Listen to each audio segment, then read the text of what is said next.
So today, like every day, we are starting our topic of acceptance by chanting the Shanti mantra.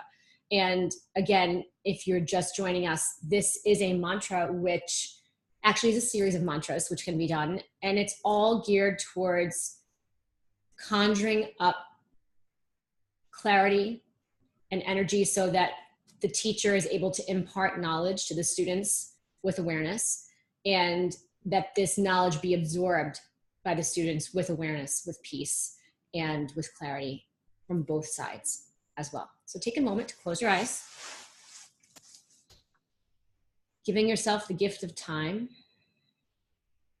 As I'm recording this today, it's a snowy day, and it's Mother Nature telling us to slow down, to accept things we cannot change. We cannot control the weather. And instead to be our most present in what we are working with right now in this moment. So join your hands together in prayer position. Om.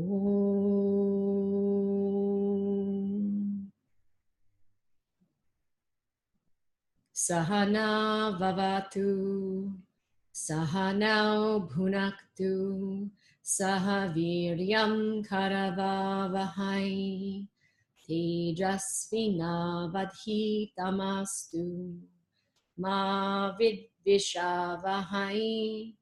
Om Shanti Shanti Shanti.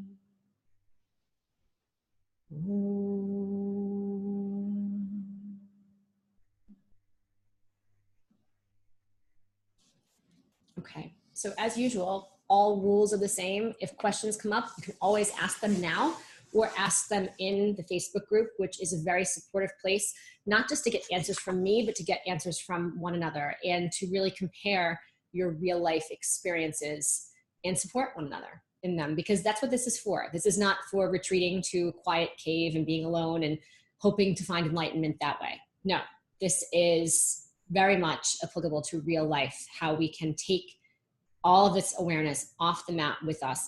And practicing acceptance really means accepting where we are right now, not wishing things were different, accepting the weather today, accepting our human situation. And I really believe that not practicing acceptance is the reason why many New Year's resolutions fail, for example, because people are not really honest with themselves about where they are right now. So they set goals which are not appropriate or which are unreachable at the moment because they're out of alignment with where the person is starting and where their work really is now, not where their work is 3 months from now, not where they want their work to be, but where it is right now. And this is the only thing that's real, this moment. So if we can't pour our whole being into this moment, we're not going to get very many results, let alone the right results. If we're too occupied wishing that this moment were different or wishing we were starting in a different place, we take away our ability to be effective in taking action right now and creating change in our lives right now. And this is the most crucial point, finding acceptance in this moment. It sounds so simple. Why don't we just do it? And yet I also think this is why it's very difficult for people to forgive and very hard for people to apologize, because we have to really be honest with ourselves in terms of where we are right now in order to practice forgiveness, in order to say, I'm sorry. If it were easy, people would say it all the time. Say, oh, you know what? I really made a mistake. That was wrong. I'm sorry. Instead, we walk around with our egos really blown up and inflated, and we walk around with resentments that we're holding on to, all because we are unable to admit when we're in pain. We are unable to admit when we are suffering or when we're lonely. And acceptance of this not pretty stuff often is where the work has to begin. And there's often this idea that self-help, yoga, spirituality, positive thinking means that you never think about anything negative, that you never admit when things are not going the way you wanted them to, that you never admit when things are going in a way that's challenging for you. So this is a really important point, is knowing where you're starting, being truthful with yourself about that. And sometimes when we're lost and when we're in it, as we know from our previous study with the Yoga Sutras, when we're working with the kleshas, the obstacles, which come up in the beginning of book 2, when we're in an obstacle, we don't see our way out of an obstacle. Sometimes we don't even know that we're in an obstacle caused by our own suffering or lack of fulfillment. And only as we start to gain clarity can we find our way out of an obstacle. This is why the path of yoga is so important. It brings us clarity. It's our mental decluttering. So practicing acceptance is a great first step, and a step to be repeated down the line. But it's a great first step, an important first step in knowing how to illuminate the path before us. So if you're taking a path and it seems to be like what you thought would be effective has become a dead end, and you have to turn around and start again, start by practicing acceptance. And sometimes that comes in the form of saying, you know what, this moment really sucks. I don't like where I am right now. I feel uncomfortable here. This is kind of a sticky place, and I hope I don't have to be here for a long time, but that doesn't change the fact that you're there now. This is how we begin. And as I was digging around for recommended reading, which you'll get in the homework assignment, which, by the way, intentionally comes a few days later after our webinar, because I want you to really digest the webinar. I want you to listen to it again in the car and really absorb what's going on. So don't, if you're a doer like me, don't bog yourself down with having to do everything really quickly. This is why the yoga path is the path of a lifetime. It takes time to embody these teachings. So give yourself some space to absorb the material as we go. But in the homework, you will get some additional recommended reading. And the reading for this month, I think, is really powerful. It includes a book called The Daily Stoic by Ryan Holiday, and some other books which I think are very powerful and certainly readable. The Power of Now by Eckhart Tolle is there. If you haven't read it, read it or listen to it. Some other books which have been on the list before, we'll circle back. And I think I put a little note saying, if you haven't listened to this yet, now is the time. Or if you haven't read it, now is the time. Because acceptance is one of the most challenging pieces of the yogic path. And yet, when we do it, we can free ourselves from suffering tremendously.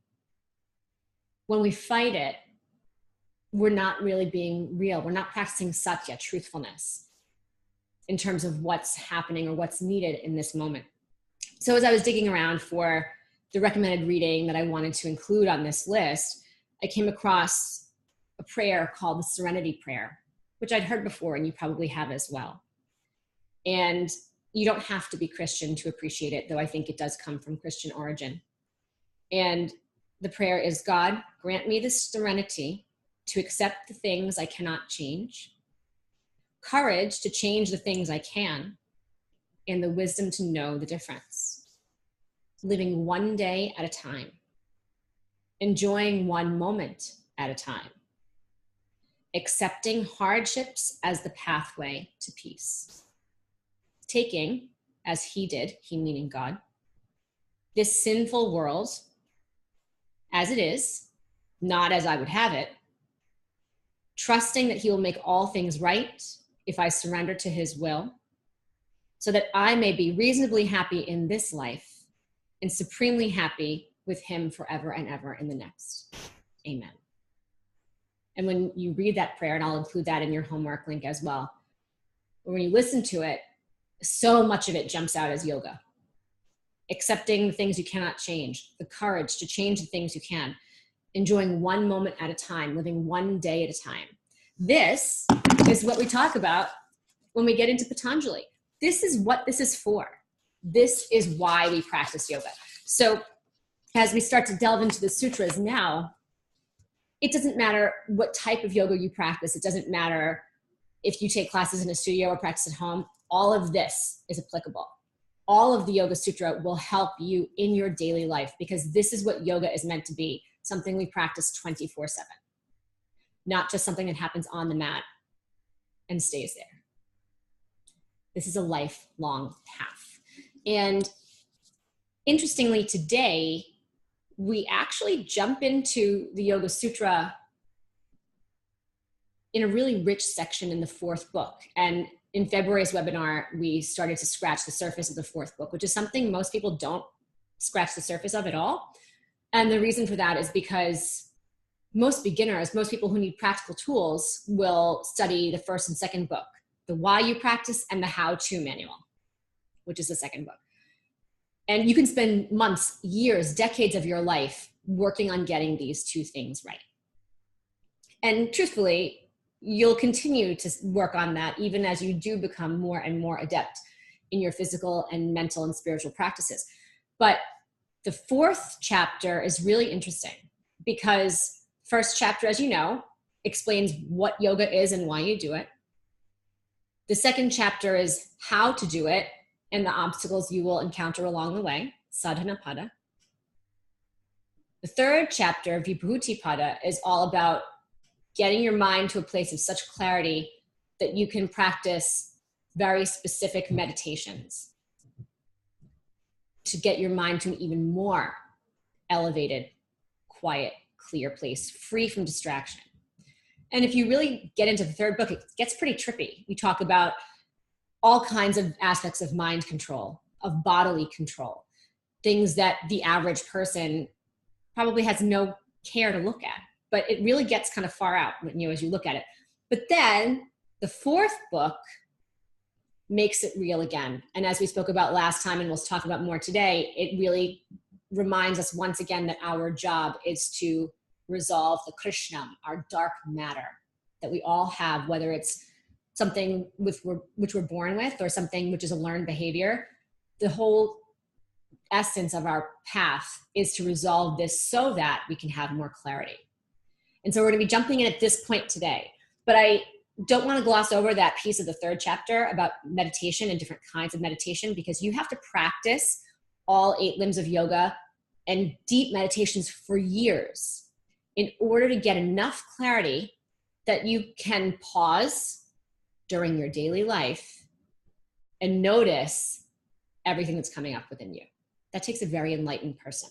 Otherwise, you see it around you. People just get caught up in their mental stuff. They're losing their tempers. They're very reactive. There's a lot of judging. So what we're talking about today is for the refined mind. And I think it's really special to talk about it because we're all on this path together and this will help us without question. So in Sutra 4.9, and I'm going to read it for you in Sanskrit first, and then we'll go over what it is and what it means.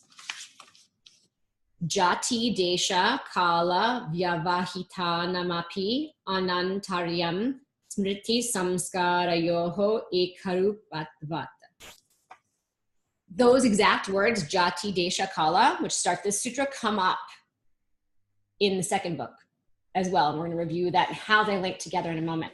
But what this sutra is saying is basically, in a nutshell, about how our minds get triggered and what happens when that occurs. Memory and impressions are strongly linked, and this link remains even if there's an interval of time, place, or context between similar actions. So what's happening basically is the link between our impressions and memory is so strong that it creates an important contribution to most of our actions and their consequences. What does this mean?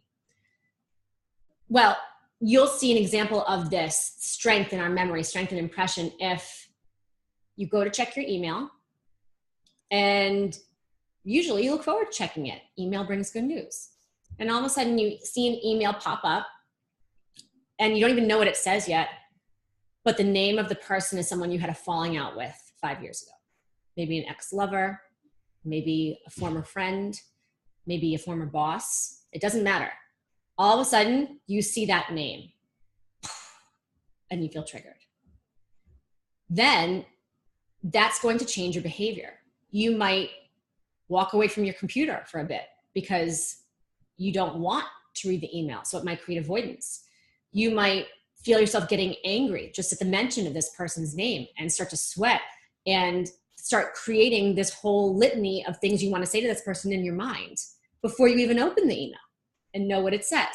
And what Patanjali is saying essentially is that our memories are so strong, whether we know it or not. Our impressions that we imprint upon ourselves from previous experiences in our lives are so strong that even when we think they're dormant, they can pop up at any time and trigger us and influence our behavior and how we act. Notice this comes in the fourth book, Kaivalyapada, the book about freeing yourself from worldly distractions and acting from a higher place. Because it takes years of practice, decades of practicing the 8 limbs of yoga, decades of meditation to get to a point where you can open your email, see that person's name, take a deep breath and say, oh, I'm feeling really triggered. As opposed to churning up all the emotions and just getting so caught up with them that you're not even aware that you're triggered. You're just in that cyclone of emotions. And it's easy to see, even with a very simple example like that, how our behavior can start to spiral so quickly if we're not in control of ourselves, if we don't have that clarity. And this is why it's so fascinating to think that we have to do a lot of work just to admit when we're triggered, just to accept, I am feeling triggered right now. Just to accept, oh, I'm noticing that I'm triggered. I guess I might still have some forgiveness work to do with this person. And instead, look at it as a teachable moment. Look at it as a moment of learning and seeing what's happening within us. Because every situation, every person is a mirror who has the potential to show us more about ourselves and where our work is. So when we can operate from the role of the observer and watch these emotions come up, just like we're watching a movie, instead of getting caught up in them, this is when we know the yoga is working.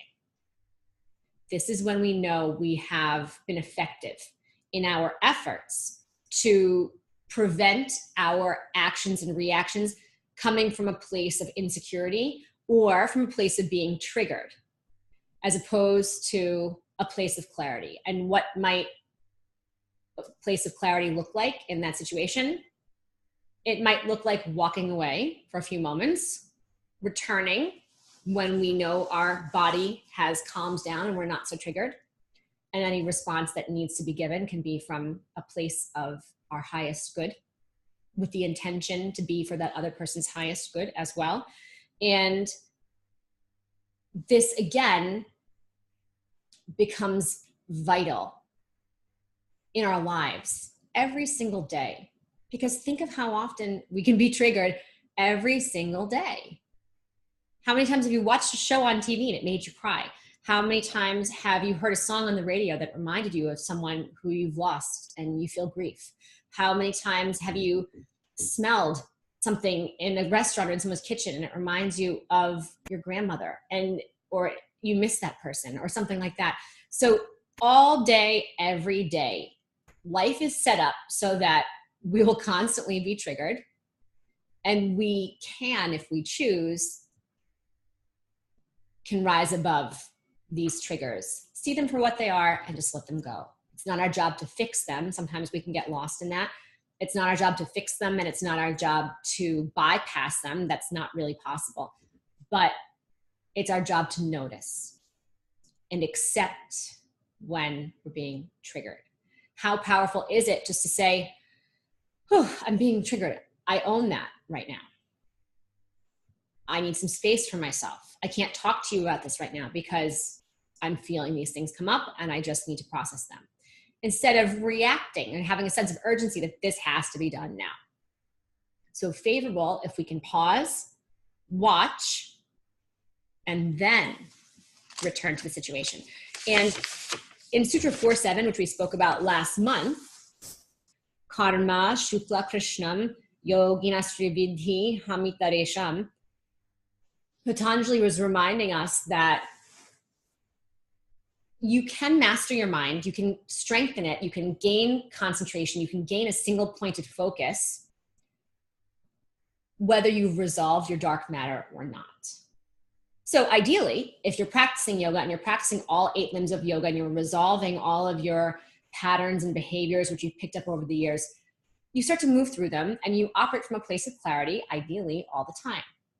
However, it is possible for some people to gain control, single pointed focus over their mind so that they're not subject to distraction without resolving that dark matter. And last time we spoke about people like terrorists who think that they're working for God, who have a single goal in mind, a single pointed focus, and they will connect to that goal and that focus and nothing will get in their way.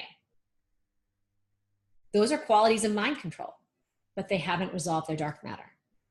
They're not acting from a place of love. They're not acting from a place of ahimsa, nonviolence. They're not acting from a place of truth because the dark matter is still present. Krishnam means dark matter.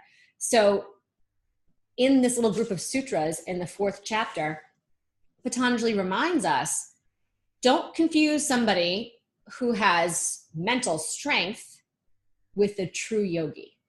Because a true yogi has practiced all 8 limbs of yoga, all 8 limbs, not just asana, not just mind control, all 8 limbs, and has control over his or herself and acts from a place of clarity. If you have not resolved your dark matter, you're going to be triggered all the time. All the time. So if you think of somebody, which is a terrible example, but it's the truth, like Hitler, who had single pointed focus, who had mind control, had clearly not resolved his dark matter. He was triggered by one thing.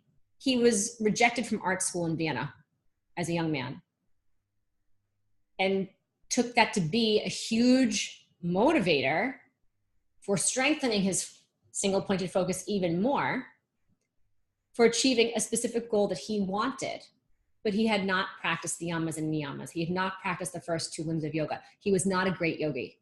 He had power, but he did not have light within him because he had not resolved his dark matter, his Krishnam. So Patanjali reminds us, don't confuse that mental strength with somebody who is a true yogi. And by the way, if you want to go through your whole life not being triggered all the damn time, you have to resolve this stuff. He then goes on in Sutra 4.8 to talk about a little bit more around the dark matter. So the sutra itself, 4.8, tataha tadvipakanangunanameva abhivyakitihi vasanam. He reminds us that there are different ways of clearing up the dark matter. And it can be through the use of herbs.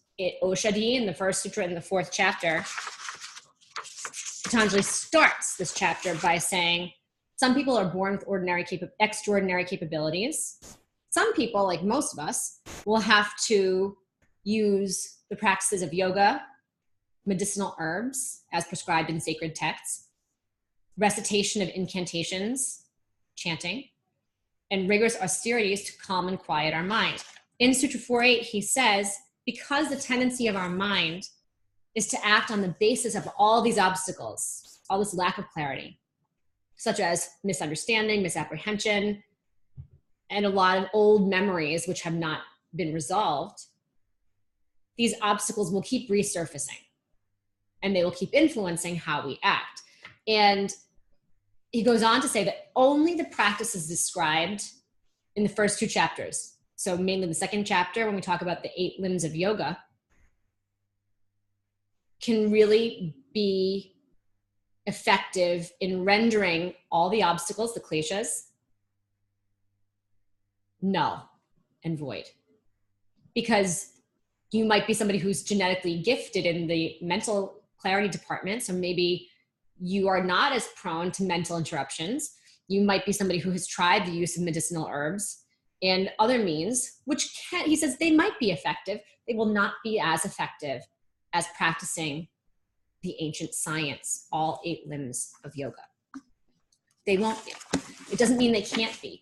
But I think an important point is that up to this point in the sutras, Patanjali has not even discussed other means. The Yoga Sutra are about yoga.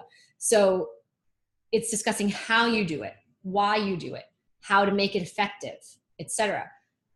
Only when you have a clear mind does he start to bring up other techniques, rigorous austerities, chanting, sacred texts, medicinal herbs, etc. Because you have to be in a place of mental stability to even absorb that type of healing, right? You would not tell somebody who has questionable mental stability to, for example, go to South America and participate in an ayahuasca ceremony, even if it's with a shaman, even if it's with a respectable group of people, even if you know it's a legit pathway to healing, and in many spiritual cultures it is. You would not tell somebody who's not sound within themselves to go and do that, because it will just turn up even more emotional instability. We can't pretend when we're talking about clarity in the way of yoga. When Patanjali talks about clarity, he doesn't say you can be a little bit clear or you can be a little bit stable. You're either stable or you're not. You either have attention or you have distraction. You can't have a little bit of clarity. You can't be a little bit stable. You can have varying degrees of mental instability, but that's not the same as being clear or stable. So we have to establish stability. We have to establish emotional stability within ourselves, mental stability within ourselves. And this happens in a non-glamorous way through practicing yoga daily. So essentially, this Sutra 4.8 pulls us back to the second chapter, the second book, Sadhanapada, about practicing yoga every day, all 8 limbs. So essentially he's saying, embrace the work. There is no magic pill. There is no easy way. You won't find it because there isn't one, unless you're just somebody who is born with a high level of enlightenment, which is possible and it's incredibly rare. And usually if you think you're born with it, you're not. So he's telling us, go back to chapter 2, go back to the basics and repeat them again and again because the basics work. So yoga in Sutra 4.8, we're once again reminded, is the most powerful practice for resolving our dark matter, for gaining clarity, so that we can find acceptance in this moment instead of walking around triggered all the time. And now we go back to Sutra 231, which contains those same words, Jati, Deja, Kala, Samaya, Navachinaha, and different words as well, Sarva Bhauma, Mahavratam. And in this part of the Yoga Sutras, Patanjali is laying out the yamas and niyamas, the moral and ethical observances that you have within your society and community with other people, and how you govern yourself, the niyamas, how you take responsibility for looking inward and gaining clarity over yourself. And this sutra, Jati, Desha, Kala, are words which specifically refer to your circumstances, your job, your locale where you live, your community, your place in society. Jati is a little bit more referring to caste because there were and still are caste systems in India, but we can take it in a modern context to mean our career or our situation. And Patanjali is saying that we will adopt the yamas and niyamas, these observances, these behaviors, in a way which fits our environment, fits our daily life. And we will practice them in a way which in the beginning is small and comfortable and can grow. But we will be influenced with our circumstances in terms of how able to practice them we are. For example, if your job, which you're very passionate about, is curing cancer, and part of your job is testing on animals because you need to see if the research that you're doing and the work that you're doing is effective and will be effective in helping humans, you're going to have a different interpretation of ahimsa or nonviolence than somebody who maybe has taken vows to live a monastic life. And think of somebody like a sannyas, a Hindu version of a monk, basically, who is a vegetarian for life and lives in an ashram and has taken vows to practice the greatest amount of nonviolence possible in his or her life. Their interpretation of moral and ethical codes will be different from somebody who is, with good intentions, passionately testing on animals. And Patanjali says that a truly great yogi, and I don't mean great to dumb down our householder version of practicing yoga, but only a great person, meaning somebody who has taken vows possibly, or somebody who is committed to a yogic path for a lifetime, will be able to practice the yamas and niyamas wholeheartedly to the deepest degree. Because as we know from living in the modern world, things ebb and flow. And you're never going to start your yogic path with perfect practice, because things in your life might be contrary to what the Yoga Sutras say. When I started yoga, I ate a lot of meat. And I'm not saying eating meat is bad. I am saying that ahimsa, the concept of doing the least possible harm every day, did not feel right to me in terms of my own habits. So I started to change my habits. If you're sick and malnourished and underweight, maybe you should be eating meat every day. Everyone is different. But you get to a point, Patanjali says, that your mind is so refined that you can practice these principles with more ease and in a more thorough way. But he does say that if we can identify the reasons why we hold certain views, our attitudes will gradually start to change. But that means knowing where you start. That means accepting where you are today, knowing that sometimes your habits might fluctuate, but that there's an awareness there. There's a difference between somebody eating fish just because it's around and they're too lazy to cook something else for themselves, even though they don't really want fish and they prefer to be a vegetarian, versus somebody who is feeling weak and exhausted and their body has lost some strength recently and they're feeling sick or they're getting over the flu and they feel, you know, I'm craving fish today and I can't stop thinking about it. And I think I need to eat a little bit, and giving thanks over that meal and eating it. The mindset is different. One has clarity, one doesn't. Is it perfect in either situation? No, but yoga is not about being perfect. Yoga is about accepting where you are today and giving your best effort today to have clarity over where you are and what you're doing. And if you go to Sutra 236, the only way we can really do this is by practicing satya, truthfulness, which is also one of the yamas. And we think about right communication, honest communication in terms of how we communicate with others, but we cannot deny it has a lot to do with how we communicate with ourselves. Are we being honest with ourselves about who we are and what we're passionate about doing in life? Are we being honest with ourselves and acting from a place of integrity, or are we thinking something and then saying or doing something else? Because ideally we want full alignment with who we are in thought, in speech, and in action.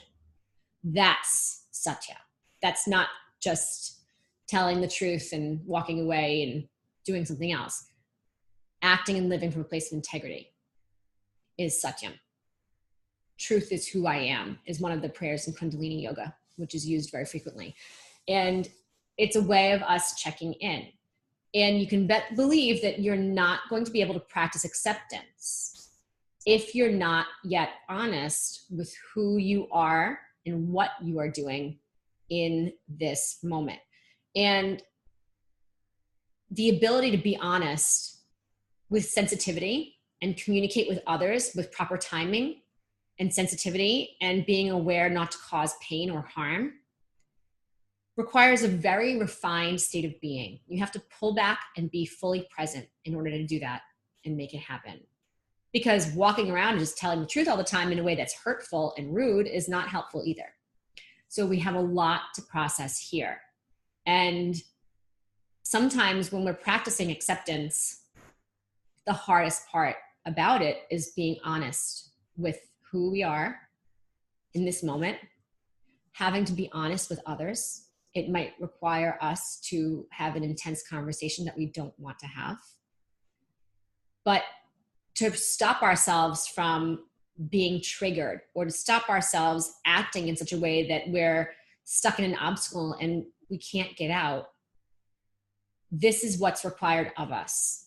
This is why we have to do such great work, daily practice, all 8 limbs of yoga, asana, practice of poses included, meditation included, in order to get to a point where we even know we're being triggered or not. When we're feeling stuck and we feel like we're in a rut and we can't get out, chances are there's a misalignment with our level of acceptance. And it requires us to really maybe admit how low we are feeling or how stuck we are feeling in order to move forward. So practicing satya, practicing truthfulness, is an integral part of practicing acceptance. It's not easy to say, you know, my relationship is not working. It's time for us to part ways. It's not easy to say, I'm sick and not getting better. I need to go get some help. It's not easy to say, I poured so much work into this project and it is failing. And I have to pivot and try a different direction now. In all of those situations, what they have in common is our ego just being crushed, completely crushed. And this is why having an appropriate yoga practice on the mat is actually very important. Because if you're getting on the mat and it feels good and nice and you're stretching and you're getting a little stronger and your body looks good and you feel healthy, is great, but it's also not enough. There should be poses in your practice which frighten you every day. There should be poses in your practice which you want to avoid every day, and yet you face them anyway. There should be part of your practice which feels really long and tempts you to take the easy way out every day. Because as you mentally season yourself by facing these obstacles every single day, you're strengthening your mind to face these obstacles in your life every single day. And if getting on your mat is just fun and games, and you know, people use that phrase, come play, come to my class and play all the time, it's like a knife in the heart to me, because I feel like you're missing the whole point. That's not what yoga is for. Yoga is meant to help us get into that thick, gray, muddy, swampy area of life which we don't like, and be able to say, you know what? I don't like this. Acceptance doesn't mean you like it. I don't like this, but I'm here right now. What small thing can I do right now to bring a sense of clarity or ease in this moment? Sometimes that's just breathing. That's all you're able to do. Thankfully, if you have years of yoga practice, you know how to do it, and you can call on that breath at any time. Other times it's a mantra. Other times it's reminding yourself, you know what? I faced X, Y, and Z on my mat this morning, all those things that I didn't want to do in my practice, and I did them anyway, and they were scary, and I was emotional, and yet I got through them, so I can get through this.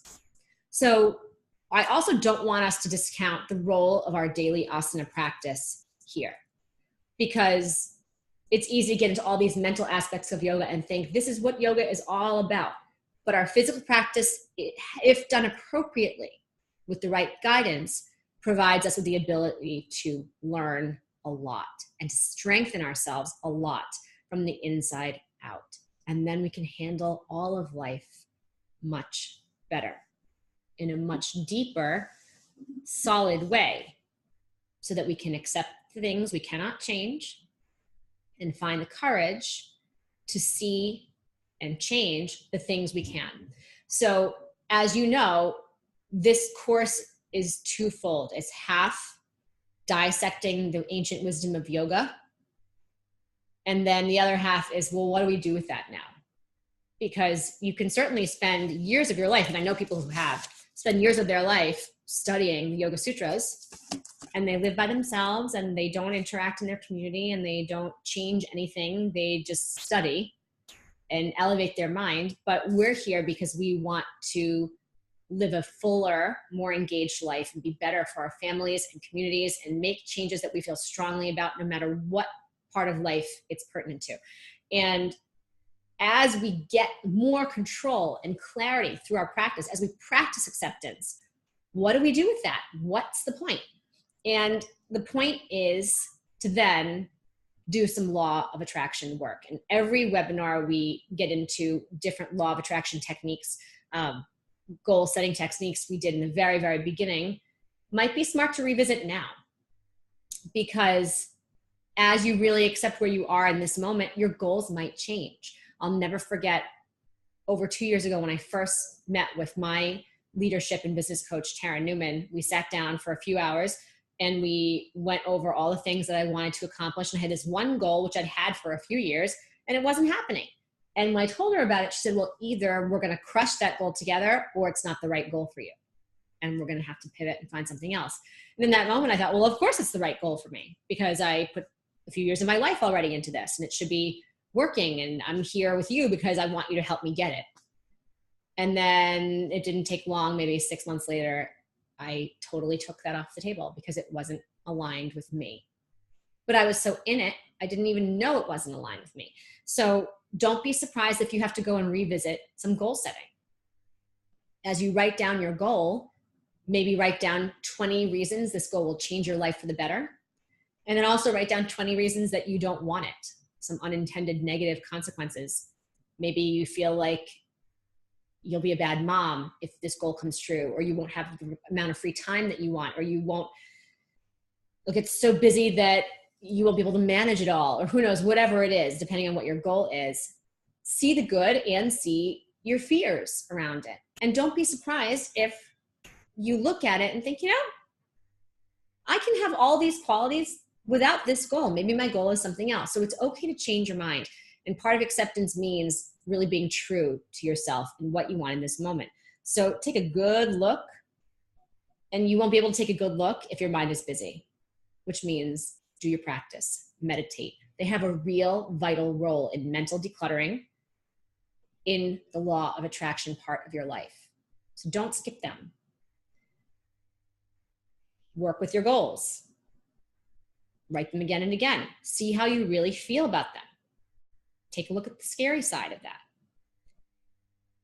There's a wonderful list of how to accept responsibility for yourself from a blog by a man named Tom Smiley, and I want to read pieces of it to you, because when we get into law of attraction stuff, sometimes it's fun to set goals, and sometimes it's fun to look at the good and bad.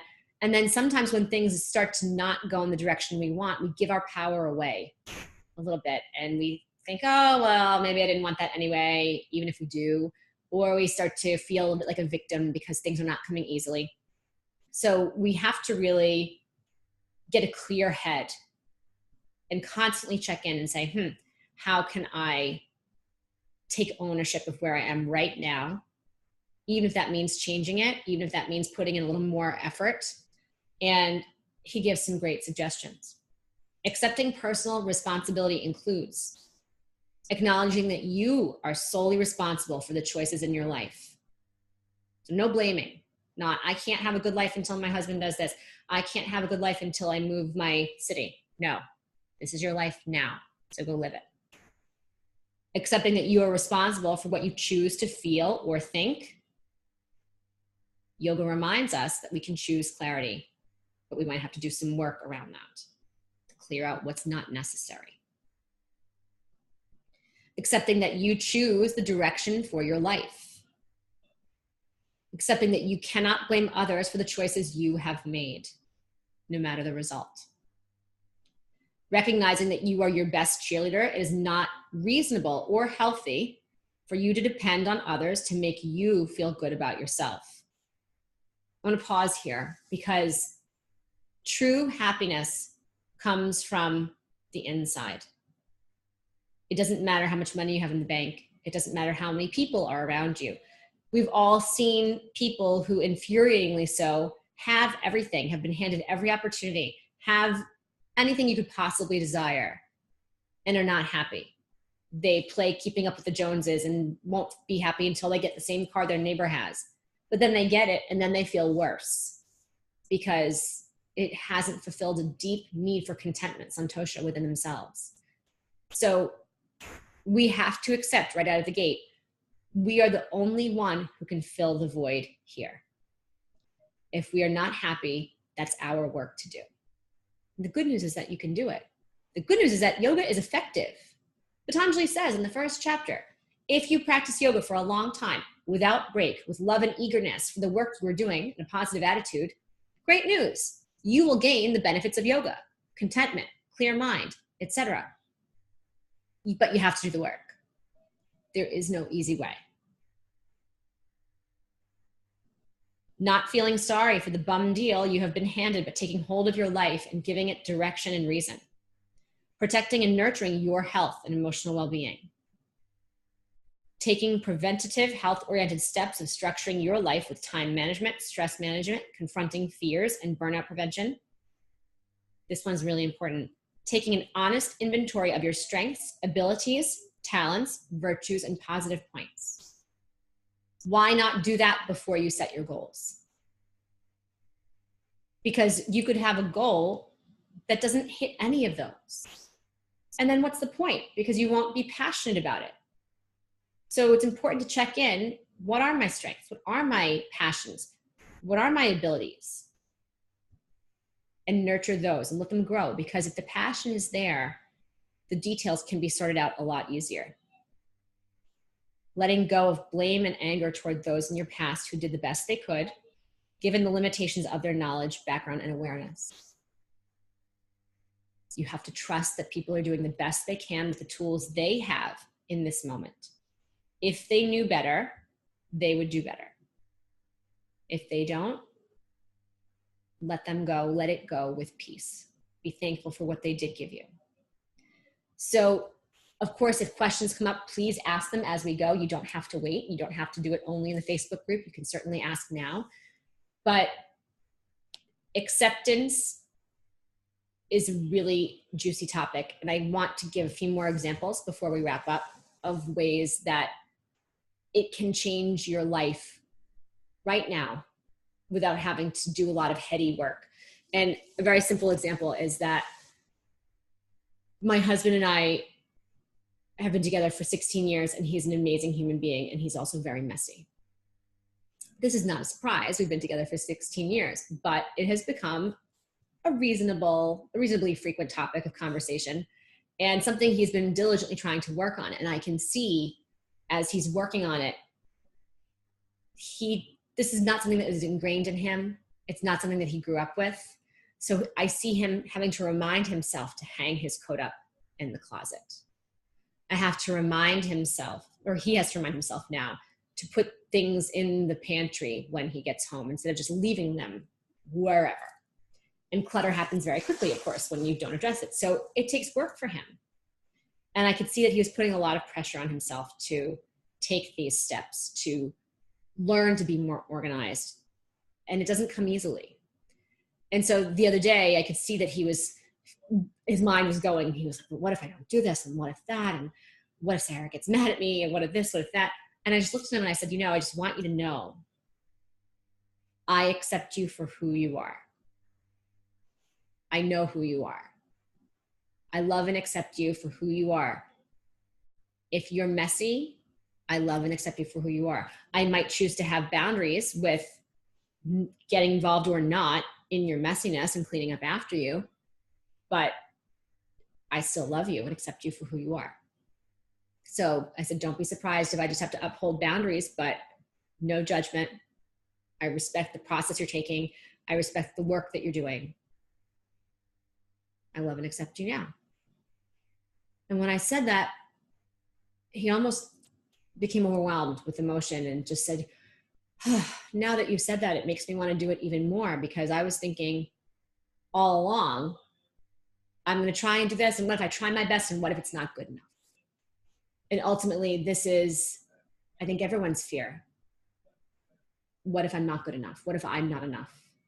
And this is why acceptance can be really difficult, because we have to admit that truth sometimes. Oh, I'm afraid that I could do this and it would be my best and I still wouldn't be good enough. And then what?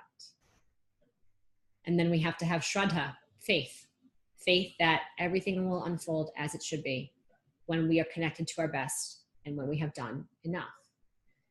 But interestingly, just in that little practice of acceptance and telling Ben that I accepted him, his efforts have been much more fruitful. He's making progress. It's fascinating to watch. It's fascinating to see the things which he's been talking about working on for years are now being acted upon, simply because I'm coming from a place of acceptance, which gives him permission to not judge himself so much. So in your homework, you'll have this, but I encourage you to make a list of all the things you're going to accept about yourself today.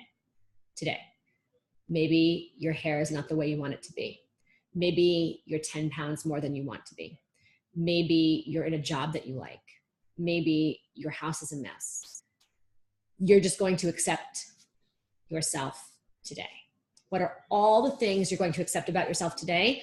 And you're going to love yourself anyway. And then do it for other people. Do it for your romantic partner. What are all the things you're going to accept about this person?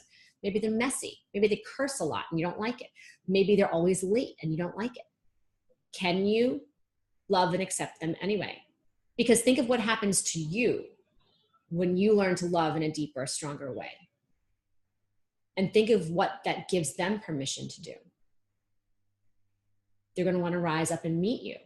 Or they'll recognize this relationship is not in alignment and you'll part ways with love and peace, at least from your perspective. But maybe you do it with your children. Maybe you do it with your parents. How can I love this person? How can I accept this person today? What am I willing to accept today? And as you see that, what will happen is that when you start to react over the mess your spouse made or your child made, you're going to notice, oh, but wait, I don't have to react to that, because even if I don't condone it, I'm going to accept it. I'm going to accept this person for who they are. So what ends up happening here by doing this practice is we commit to releasing codependency. We commit to letting this other person do their own work. We're no longer trying to get caught up in it. We're no longer trying to do it for them.